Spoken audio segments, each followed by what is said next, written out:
everyone, and welcome back to my channel, or welcome to my channel if you're new here. In today's video, I'm going to be building a brand new DIY cage for my hedgehog.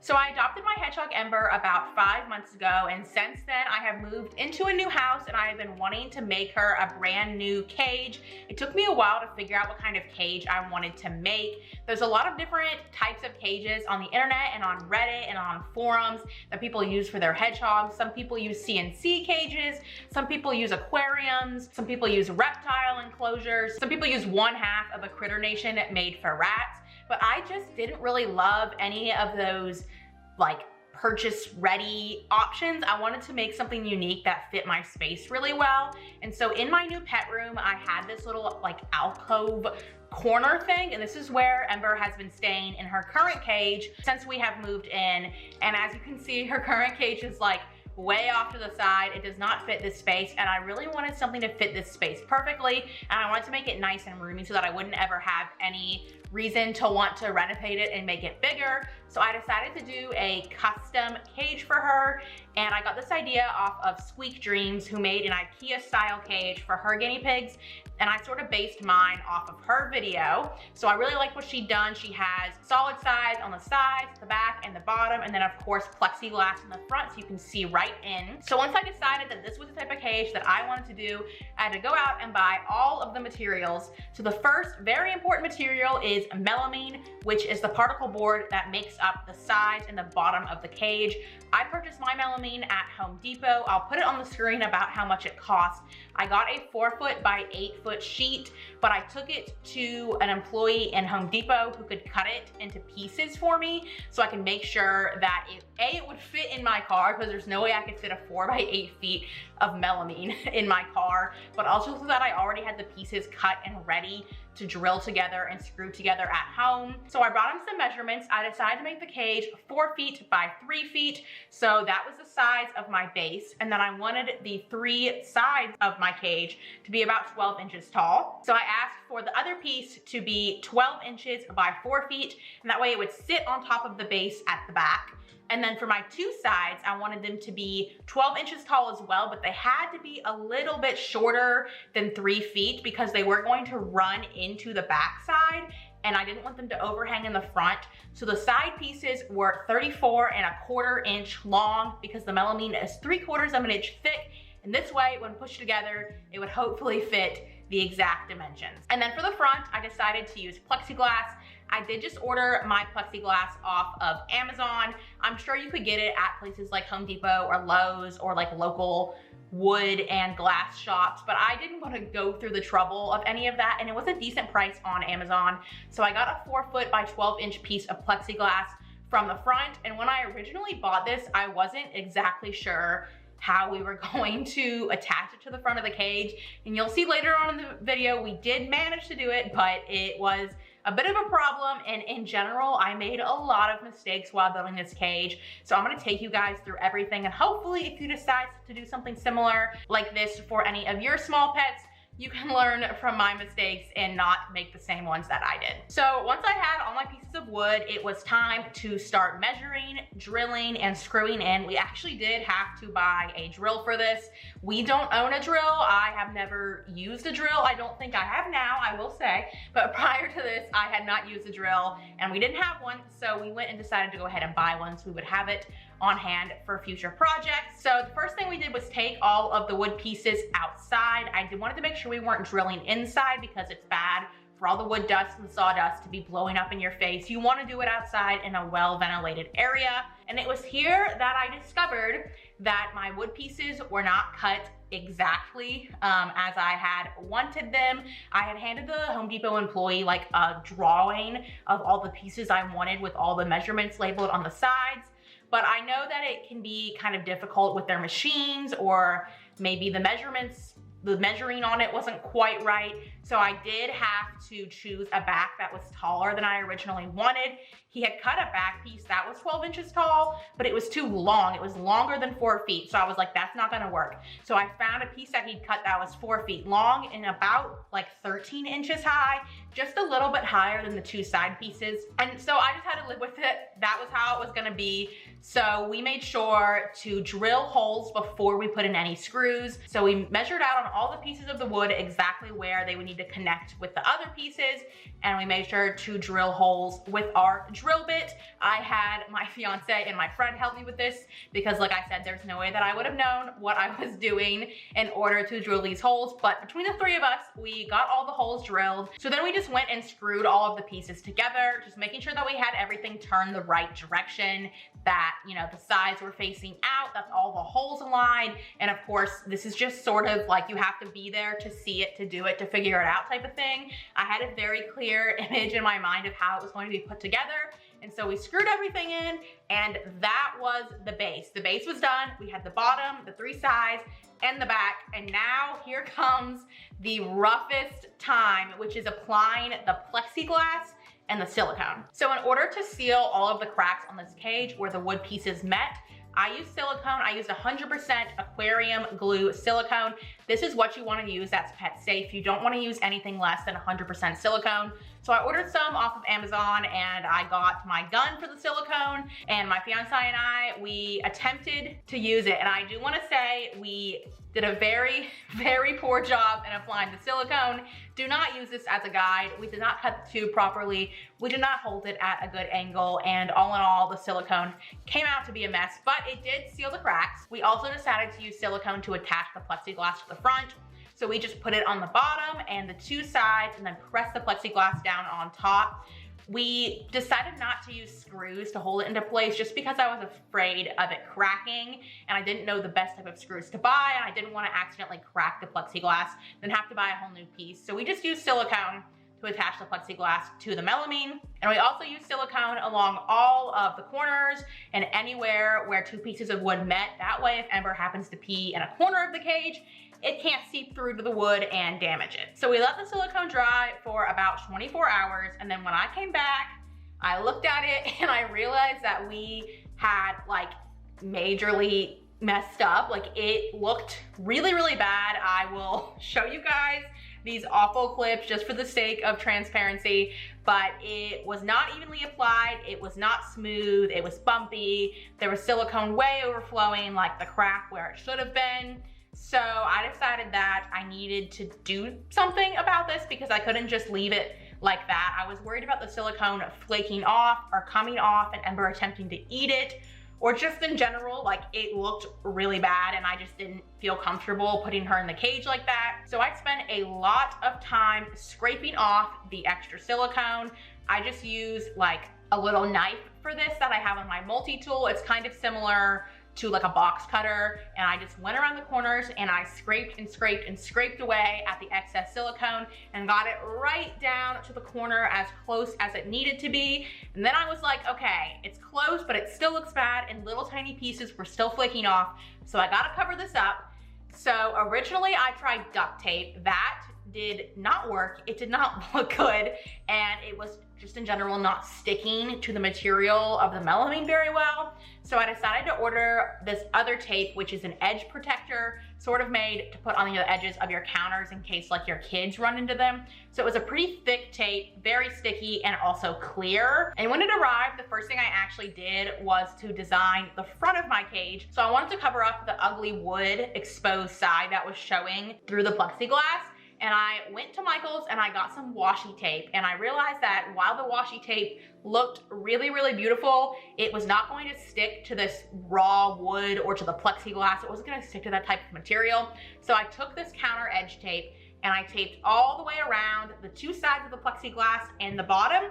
And then I took my washi tape and applied that to the two sides and the bottom. And then I took a second layer of the clear edge tape and put it on top of the washi tape to make sure it stuck. So all of those layers to form my border, and I really love the way it turned out. It's very like Cottagecore vibey, so I think that came out really well. And then I was like, okay, we have got to cover up this silicone because it looks so bad. So I took the edge tape and I applied it to all of the edges on the interior of the cage. It was a little bit difficult to apply the edge tape to an interior edge instead of an exterior edge like it's meant to be used on counters, but I just sort of folded it over and then applied it, and I did all of the bottom seams and also up on the side seams as well. And I was very pleased with this once I sat down and actually took some time to slowly cover up my god-awful silicone job. It actually came out really, really well, and then the cage was complete and it was time to set everything up. All right, so now that I have completed the cage, finally, and I am like decently happy with it, I'm gonna go ahead and decorate the new hedgehog corner and set everything up.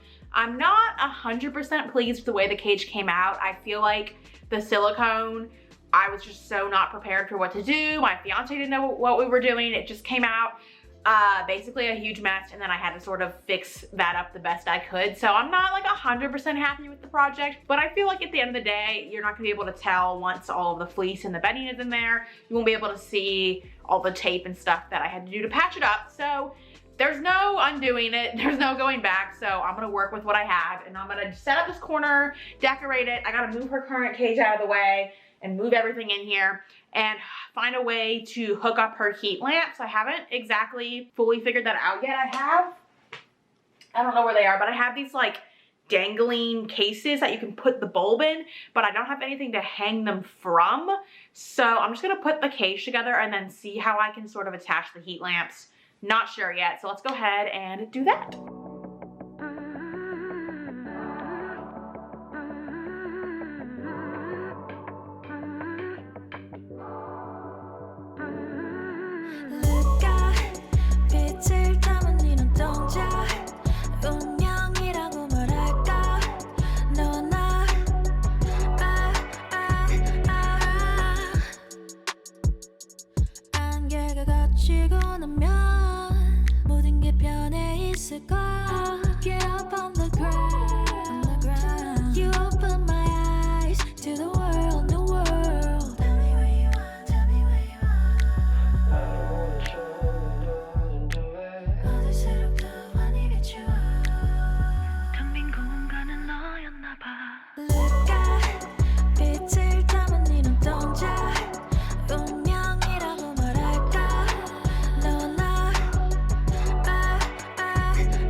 So the cage is complete except for the heating setup. I will explain the issues I'm having with that in a minute, but I thought I would go ahead and give you a tour before I put Ember in here. So this is 3x4, so it's a nice 12 square feet, which is like almost double the amount of space she has right now.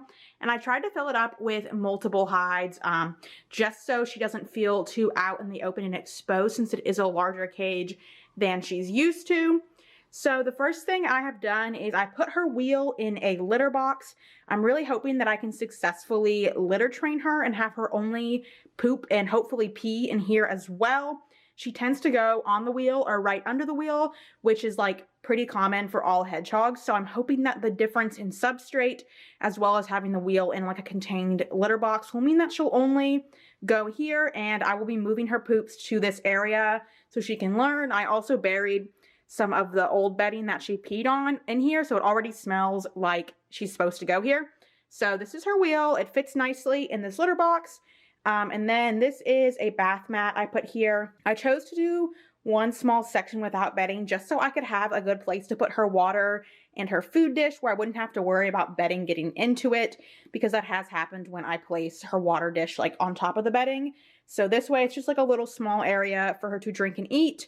And I only give her food at nighttime. Since hedgehogs are nocturnal, she eats at night, so I give her food before I go to bed, and then usually by the morning she's eaten it all. So that's why there is no food bowl there at the moment. And then I have added this little covering for her igloo. This is her absolute favorite house. She spends like all the day sleeping in this igloo. So I got this little cover to make it more like cottagecore theme. That's kind of the theme I was going for the cage, even with the tape around the edges. I kind of wanted like a cottagecore, more like natural vibe while also keeping it kind of fun and colorful. So I think it turned out really well in terms of the vibe. This is a tree trunk house. I had thought I ordered brown, but I think they send you a random color whenever you order it. So I ended up with this green. I don't hate it. I do wish it was brown. I think it would make a little bit more sense, but the green is fine. This is a pretty good size for her as well. It'll feel very nice and cozy in there. And then this is a round dish. I think I got this from, I want to say Michael's. I did some shopping at like general convenience stores and stuff to try and find things that I could incorporate into her cage. So this was on sale. And so in here I have Cocoa Peach, I believe it is. It's from Night Angel. And this is just a different substrate that I wanted to include for her to give a chance to do some digging or just experience something different, enrich her a little bit more so it's not just all bedding. And then here in the back corner, I actually got this right here from Marshall's. It's like a flower pot, and then I turned it on its side to make it like a little hide. And then behind it is some fake aquarium plants. So I wanted to put these more throughout the cage, but I want to see how she does with them first. Make sure she doesn't try and chew on them. Since hedgehogs aren't rodents, I doubt that she'll want to like chew on the plants, but they are silk as well. So they're not plastic. These are silk plants, which is what I saw on forums when I was searching up for fake plants to put in the cage. You don't want plastic as it's too sharp. It could injure them, poke their eyes. So these are silk plants. There's 2 in that back corner. And if she doesn't really mess with them too much, then I might move them around or add more to sort of even make this cage a little bit busier, a few more plants and stuff. So this is a little hide here for her to go in.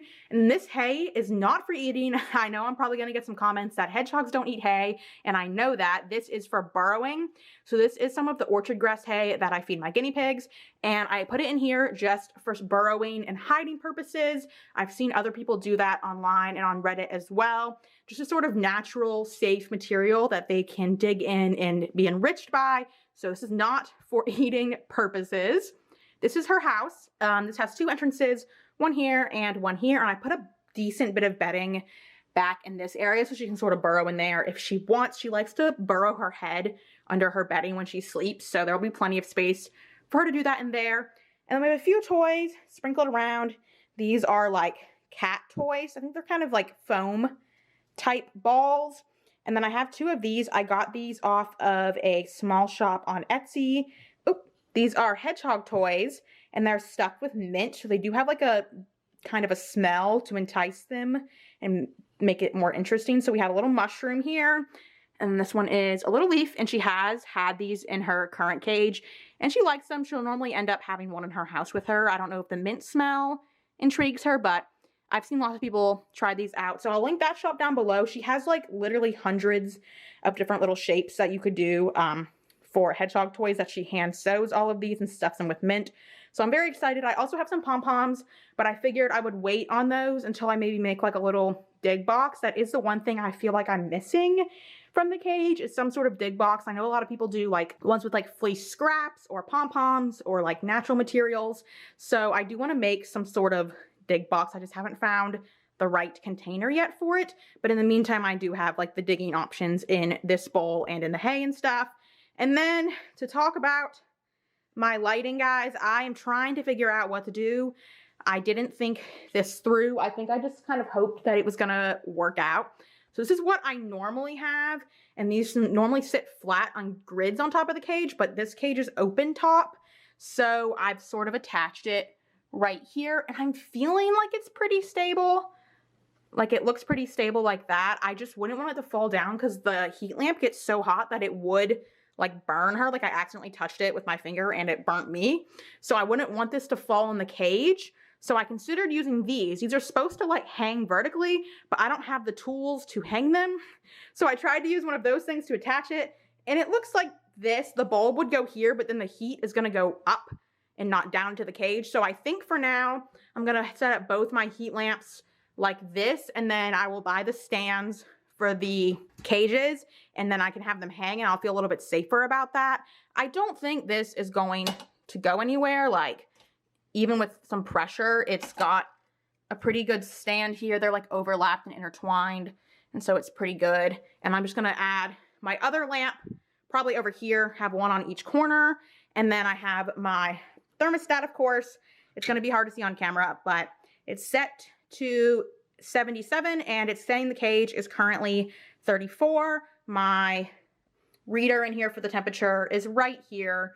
And then I also have a second thermometer is the word. I always get thermostat and thermometer mixed up, but this is my thermometer and that's telling me that it's 75. And this is just to see the temperature. This will monitor the temperature and turn on and off the heat lamps as needed. This nail also didn't go all the way into the wall. I think there's probably like a, what's the word? A beam right here, which I should have thought of because obviously there's a beam on this little tiny wall. So it's just sticking out like that, which is fine. It's fine. It does the job. This thing hangs and then I have my whole setup down here. So yes, I'm so excited with the way it looks. I absolutely love it. So let's go ahead and set up the second lamp and then we'll put her in here and hopefully she'll be out for a bit before she goes to sleep since it is daytime.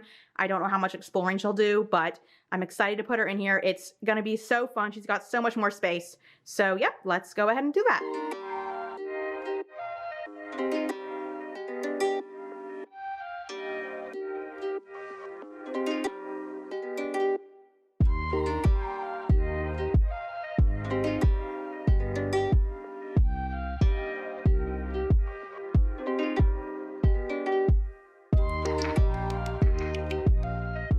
Thank you all so much for watching today's video. I'm pretty sure Ember is not coming out of that house until tonight. And unfortunately, I don't have a camera that records at night yet.